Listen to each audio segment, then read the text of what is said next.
Dans l'Égypte ancienne, une terre de grandeur et de mystère, les Hébreux étaient asservis, leur labeur forcé, construisant les monuments de Pharaon.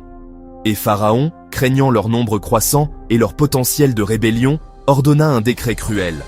Que chaque nouveau-né hébreu de sexe masculin soit jeté dans le Nil, condamné à une mort certaine. Mais une mère, Yochébed, pleine de courage et d'amour, cacha son fils dans un panier tressé avec soin et le laissa flotter sur les eaux du fleuve sacré, faisant confiance au destin et à la providence divine. La fille de Pharaon, en se baignant près du rivage, trouva l'enfant abandonné, le nomma Moïse, signifiant « sauvé des eaux », et l'éleva, comme le sien, dans le luxe et la splendeur du palais royal. Moïse grandit comme un prince d'Égypte, éduqué et privilégié, recevant la meilleure instruction que l'Empire pouvait offrir, mais toujours conscient, au fond de son cœur, qu'il était différent, qu'il portait en lui un héritage caché. Un jour, témoin de la souffrance et de l'injustice infligée à un esclave hébreu, Moïse, consumé par la colère et l'indignation, tua un contremaître égyptien dans un moment de rage impulsive. Quand Pharaon l'apprit, il fut rempli de fureur et jura de punir Moïse pour son crime. Moïse, craignant pour sa vie, s'enfuit d'Égypte, laissant derrière lui sa vie royale, son statut et tout ce qu'il avait connu. Le parcours de Moïse, de prince héritier à fugitif solitaire, a préparé le terrain pour une destinée extraordinaire qui allait changer le cours de l'histoire et libérer son peuple. C'était un homme pris entre deux mondes, tiraillé entre son éducation royale et son héritage hébreu, façonné à la fois par la souffrance de son peuple et le privilège de sa position. Les graines de la justice, de la compassion et de la libération étaient plantées profondément dans son cœur. Son exil dans le désert aride n'était que le début d'un voyage spirituel et d'une transformation personnelle. Dans le désert aride de Madian, loin des fastes de l'Égypte, Moïse devint berger, un humble gardien de troupeaux.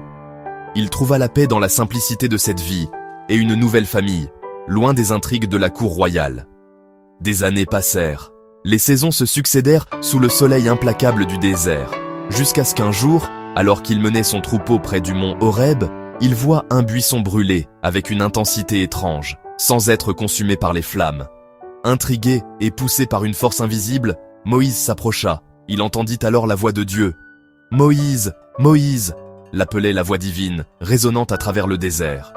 Dieu déclara qu'il avait vu la souffrance insupportable de son peuple, les Hébreux, réduits en esclavage en Égypte, et dans sa miséricorde infinie, avait choisi Moïse, cet humble berger, pour les mener vers la liberté promise.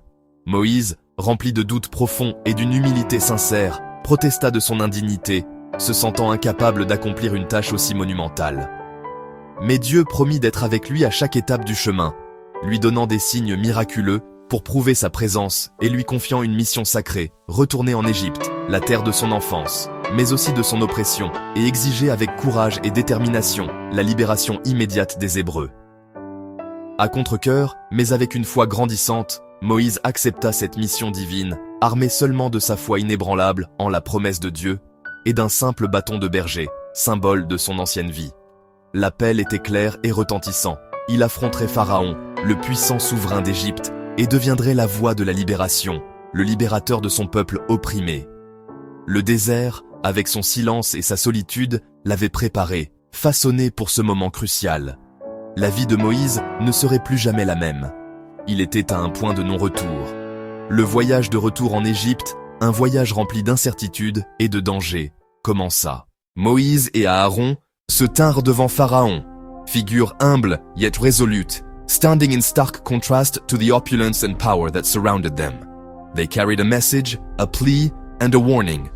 Laisse aller mon peuple. A simple request, yet one that echoed with the weight of generations of suffering and servitude. It was a demand for freedom, for the right to worship, for the chance to forge their own destiny. Pharaon refusa, his heart hardened against their cries, and l'Égypte fut frappée par 10 plaies, a series of devastating calamities that tested the limits of human endurance and divine patience. Sang, grenouilles, ténèbres, et plus encore. Each plague, a testament to the power that Moses and Aaron represented, a power far greater than any earthly king. Chaque plaie défiait les dieux de l'Égypte, exposing their impotence and challenging the very foundations of Egyptian belief. Et le pouvoir de Pharaon, but even as his kingdom crumbled around him, il resta défiant. His pride and stubbornness blinding him to the inevitable. La dernière plaie, la mort de chaque premier-né, a tragedy that struck at the heart of every Egyptian family, brisa la volonté de Pharaon. Finally, he relented, his spirit crushed by the weight of his losses. Les Hébreux, protégés par le sang d'un agneau, a symbole of sacrifice and redemption, furent épargnés. The angel of death passed over their homes, leaving them untouched by the devastation. Pharaon céda, and with a heavy heart, l'exode commença. The Israelites were finally free to leave the land of their enslavement. Mais alors que les Israélites fuyaient, their hearts filled with hope and trépidation, Pharaon les poursuivit jusqu'à la mer Rouge. Regret and anger, fueling his renewed desire to reclaim his lost workforce. Moïse leva son bâton, a symbol of divine authority.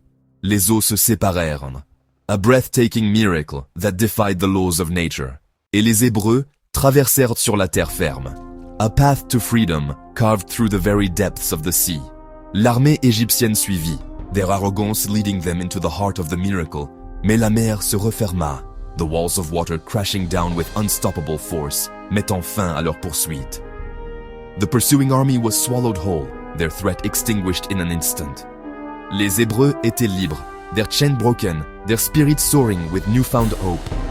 Leurs oppresseurs vaincus par des miracles, a testament to the power of faith and the promise of libération. Le voyage vers une nouvelle destinée avait commencé. A journey fraught with challenges, but guided by the unwavering belief in a brighter future. Dans le désert du Sinaï, les Israélites libérés luttaient avec la foi et la survie. Dieu fournit de l'eau, d'un rocher et de la manne du ciel. Au mont Sinaï, Moïse monta pour recevoir les 10 commandements, des lois qui façonneraient les civilisations. Pendant son absence, le peuple construisit un veau d'or, brisant leur alliance. Moïse revint, brisa les tables de colère et détruisit l'idole. Cette crise révéla le défi de transformer des esclaves en une nation. Les 10 commandements devinrent le fondement de la justice et de la moralité. Moïse rétablit l'ordre, mais les cœurs du peuple vacillaient encore. Le voyage était autant spirituel que physique. Le désert les mettrait tous à l'épreuve. Les Israélites errèrent 40 ans, une génération passant avant d'atteindre la terre promise.